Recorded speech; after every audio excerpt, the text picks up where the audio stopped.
Bass Nation, we are live here in the Bass booth with a familiar face, Mr. Bill Dance, legendary angler, was pivotal in really building the industry. Bill, thanks for swinging by. How's ICAST going so far? It's going great. The attendance is up.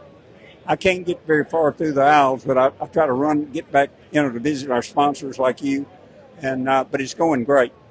ICAST 2024. It's really going good. Of course, we've got another day or two. Yeah, we're just getting things started here, definitely. I want to ask a couple questions, give the audience an opportunity to ask some questions if they have some. But so we introduced the cast this year with the partnership with Bass Pro Shops, was really telling your story, telling the story of Johnny Morris, a lot of legendary anglers. Wanted to ask, what's one of your favorite fishing stories from when you were fishing on B.A.S.S. or just throughout your career? Well, one that I'll never forget, it was on Lake Kiwi, and it was a B.A.S.S. Classic, and I had a limit the first day, I had a limit the second day, and what shocked me, no other contestant had a limit, and I had Charles Searcy, he was the Chattanooga Times, he used to be with the Nashville Tennessean, he was my observer partner, so we went out, and the fish I found, they were deep. I first found them at 32 feet, and by the end of the tournament, they had moved down close to 50 feet. But I only had 9 worms, floating worms.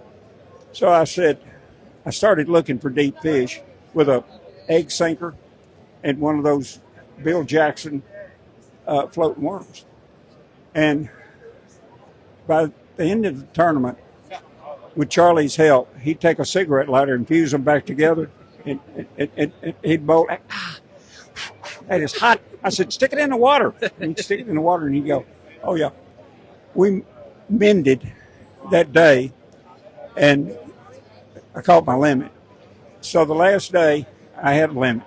Someone said, well, you caught a limit every day. No one's done that. And I said, well, I got a good chance at this. So I went in, and I started thinking something my wife said. Everything happens for a reason. Everything happens for a reason. Well, everybody was patting me on the back and congratulating me, and I said, well, but there was one boat still out. And a dear friend of mine who's passed away, a big Bass supporter, was Rail Breckenridge. The rail had not weighed in. He broke down just outside, within 200 yards around the corner from the weigh-in site. Well, Roland saw that, and Roland Martin, and he stopped and pulled him in.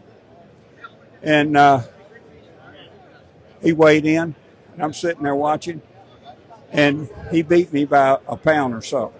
And that was the biggest shock. I about lost it all, but I still had the kind of smile. And I walked over, I shook his hand, hugged his neck, and I walked back, and I was standing beside Diane. She says, I know how you feel. I know how you feel, but I'm going to tell you something that might make you feel better. And I said, what's that? She said, Rail's a farmer, and he's had a couple of bad years. By winning this classic, it's going to give him enough money to get Marilyn's eyes fixed. She was going blind. And I said, what? I said, I didn't know that. And she said, truthfully. And I said, so I went back over, and I kind of dropped my head. She says, do you feel better? And I said, I feel 1,000 times better. And she said, remember, everything happens for a reason. And I never forgot that.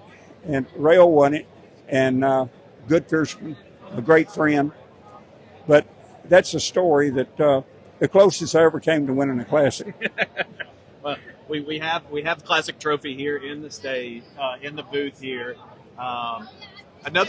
Another question for you. So obviously you've been a mainstay within television production. You've had your show for so many years. What would you say one of your favorite blooper moments has been throughout your career?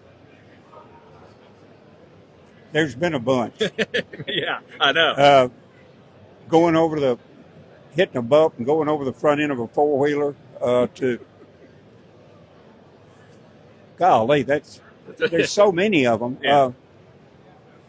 I think one of my personal favorites was I think you were putting a battery in the boat, and the boat moved, and you just went right on. Yeah, I had all that weight. Yes. And I said, well, here's this, here's that, and I went like this with, with the battery, Mm-hmm. and the weight of the battery just carried me, and they had pulled the boat back, and I went right off in the water. But there were scenes where I accidentally knocked the cameraman out of the boat while he was video. He came in behind me, and I didn't realize it. And I set the hook, hit him, knocked him out, and those cameras, they aren't cheap. No. But there's been some with entertainers like Terry Bradshaw. We did a show in Florida, and it opened up. He was in an orange grove stealing oranges and had a little cardboard box. And we named that show Once a Stealer, Always a Stealer. And Terry had just gotten out of the NFL for playing. And I looked down a road in this orange grove, and I saw a guy with a shotgun.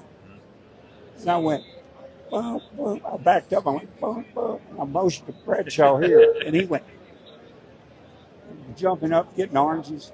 And I went, doop, doop. And I went, and he went, and he looked down on me, and he took off running. It was like a 600-pound lineman chasing him. He was going, he came right flying around out of that orange grove.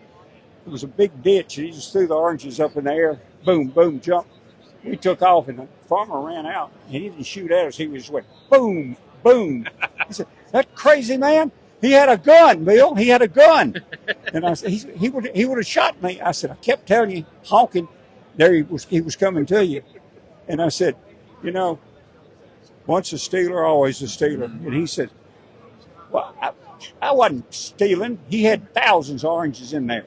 And I said, yeah, but good Lord, it would bless you. I'll take something away from you. It's a sin to do what you did. And he said, well, I threw the box up, but I saved two, one for you and one for me. And I said, no, that's the forbidden fruit. I'm not going to touch it. Oh, I love but it. we've had so many great trips. With Ray Scott, for instance, wonderful, wonderful trips. I flew with him to Amistad, however you say it, Amistad. He was looking at that site for a tournament. And I went out there with him to meet with the chamber, and we had a chance to go fishing. He said, I know where they are. And I said, where? He said, I got them. So we go down to the dam. He said, there's huge bass up here against this wall. And I said, what's that line of buoys there? He said, oh, that's Mexico on the other side of the buoys. And I said, we're in America right now. And he said, yep, we crossed. He said, I'm crossing. I said, you ain't supposed to be over here. And he said, they ain't going to say anything. And I looked up on the dam, and there were 6 federales in black trench coats, and they all had rifles. And I went, Scott, Ray, look. And he went, so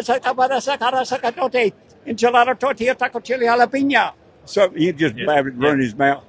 And they went, I said, move. Yeah. He said, don't pay any attention to them. They're just trying to bluff us. Don't try to. And he said, go throw these topwater baits right up against the concrete. These big bass laying in there. And I said, Ray, look, that guy's got his rifle up. He didn't have it like this. And I said, they do not want us here. Well, play dumb. We don't know. And they went, vamos. And I said, what did he say? He said, I don't know. Don't pay attention. Hey, hola. And stupid Scott. I love Ray Scott. And he'd do anything. Yeah. Finally, he fired 2 shots, but he fired them up in the air. And I said, take me to that big flat rock in America. And he went, oh, we're almost here. I said, Ray, I'm going to bail out. I'm going to jump out and swim there if you don't. And he said, oh, doggone. See the big chicken? And when we moved, they put their guns down. Wow. I don't know if they'd have shot us or not, but I wasn't going to take a chance. I wouldn't have taken a chance either. Ray, he is so funny, Any questions from the chat? too. Someone asked, what is your personal best bass? What's your personal best, largest bass that you've caught? My biggest largemouth was 14-1, Woo! and I caught him in Tennessee. And I'll tell you the day I caught him. I caught him the day Dale Earnhardt died. Wow. In that race, in that NASCAR race. I think it was at. So you 14-1 is what you said? It weighed 14-1. Wow. And my biggest smallmouth was 8-3 out of Pickwick Lake. Really? Out of Pickwick? That's fantastic. Another awesome Tennessee fishery. Yeah, a long time ago. Yeah. But I hung one bigger than that, but I saw him. He jumped 5 times out of the water, and I saw him 4 times. He went under the boat and jumped behind me, and I was fishing a little bitty topwater bait. Shad minnows, the plankton had drifted up against this bluff wall, and these shad minnows were all along there feeding on the filter feeders. They're feeding on the phytoplankton. And I saw one go, whoosh, about a 3-pounder, and I went, boom, I threw at him. He swirled at it and didn't hit it. And I looked, and I saw another, just a little swirl. And I said, is that a shad? And I went, threw at it, and he just went, he just pulled it under, and I set the hook, and I said, that ain't no shad. And he jumped, and he was huge. Westmoreland had a couple of 10-pounders he had caught, had them mounted, and this fish was every bit big as those. That's amazing. Amazing. Huh? Okay. One more question. If you were able to go fishing with just an old friend or somebody that you fish with, and y'all were able to just go this weekend, just do some fun fishing. You know, I had a writer ask me that one time. He said, if you could have dinner tomorrow night with 3 people, who would they be? And I said, my granddaddy, who taught me so much about fish anatomy, how they hear, how they see, how they feel. And the other would be Billy Graham. And Reverend Graham was alive at that time. Yeah. And I said, Billy Graham. And the third would be Pope John. Wow. Those 3 people. So, all right. So you've got them all on a boat. What lure are you going to tie on for them? well, I guess if I was with the Pope, I can't speak Spanish. Yeah. But I'd probably put a bait on if he was, and I don't know if he fished or not, Yeah. but I'd probably put a bait on that he could throw, and a bait that works for you instead of you having to work it to death. Worms, you have to work. Yeah. Jig and plastic, you have to work. Crankbait, you just throw it, reel it, stop it. But I'd put on a spinner bait probably, Awesome. and I'd be trying different baits to figure what would be the best bait. Yeah. So a spinner bait is probably a 12-month-a-year lure. It's the most versatile bait that you can fish summer, fall, winter, spring, cold water, hot water, muddy water, clear water. Yeah. And if I was on survival and they said, you can have only one bait, what would you take? I'd take a spinner bait. That's amazing. Yeah. That's amazing. Well, Bill, we thank you for swinging by. We love you. I didn't mean to. No, you're good. Good to We see love you. you. Thanks for all you've done for our industry, and looking forward to continuing hearing you tell stories. Thank you. And thank you guys for tuning in from ICAST 2024. We've got several more days. Make sure you're checking out Bassmaster.com.